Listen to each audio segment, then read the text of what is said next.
Hey, Yasir. Hey, Greg. Welcome to INL. Thank you very much. Now, Yasir, in 2017, Hurricane Maria came along and pretty much wiped out all of the power to the island of Puerto Rico. And now, even years later, they're struggling with rebuilding. And the facilities that they had, they were already problematic because of their age. How are microreactors fitting into this conversation about rebuilding? Well, Greg, as you know, the Hurricane Maria in 2017, when it hit, for several months, the entire island did not have power. Even today, they're struggling with rebuilding some of their infrastructure.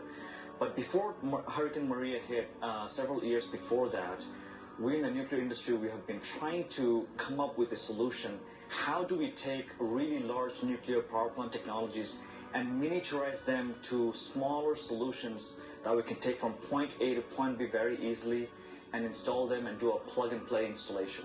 Have we had that technology during 2017? I think we would have been able to bring a lot of that power back very, very quickly and provide energy to the grid. Unfortunately, we didn't have that information at that time.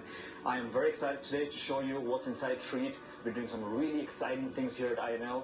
I can't wait to show you. So why don't I take you inside and really walk you through some of the interesting things we're doing. Lead the way. Okay.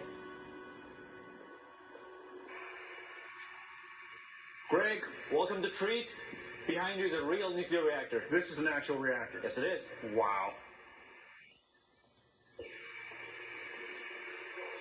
So, Greg, you know, we have not really built a microreactor for a very long time for this kind of application. So essentially, it's the first of a kind. There are several industry companies that are developing them for commercialization. But before we get there, we wanted to build a very, very quick prototype called MARVEL. What does MARVEL stand for? Has a very long acronym, but essentially it's a prototype of a microreactor that's going to produce both heat and electricity. And once we are done with the construction, this is the very pit we're going to be situating the MARVEL reactor to produce both electricity and heat. So it's not going to be any bigger than this? It's actually smaller than this pit. We're going to be locating on one end of this area and producing and connecting to applications and testing outside of the building. Will the whole thing actually be constructed inside the pit? Well, no. It is a very complicated device. We have not built a new nuclear reactor for about 50 years at the INL. So we have built a full-scale prototype. I'm kind of very excited to show you that because it is exactly the same as the main reactor. So I'm actually going to get a look at MARVEL. Yep. I want to take you to the machine shop and actually show you what that looks like. Okay.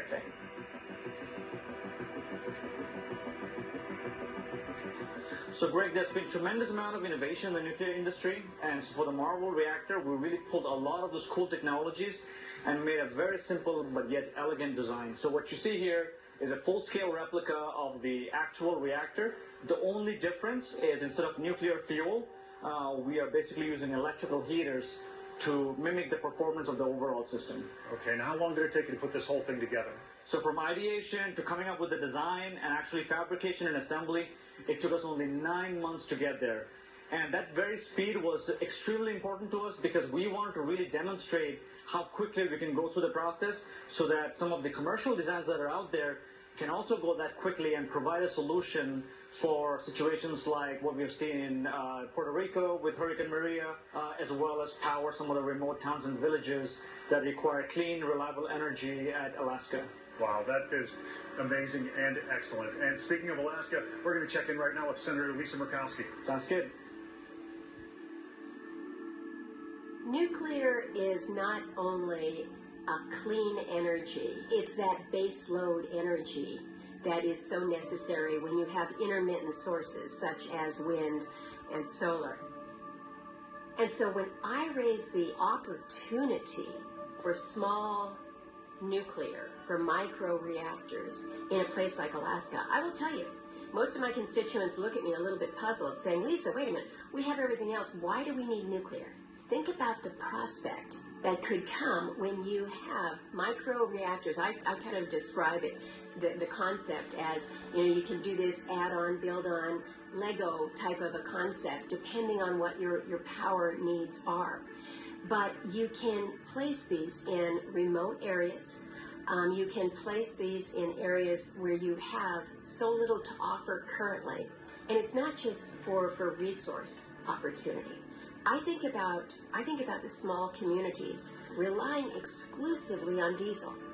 You want to talk about your dirty source. And it's because they have no other option right now. What about the promise, the opportunity for what advanced nuclear holds with, again, the small reactors, the microreactors, and the ability to help these communities be able to again, keep lights on, keep your place warm?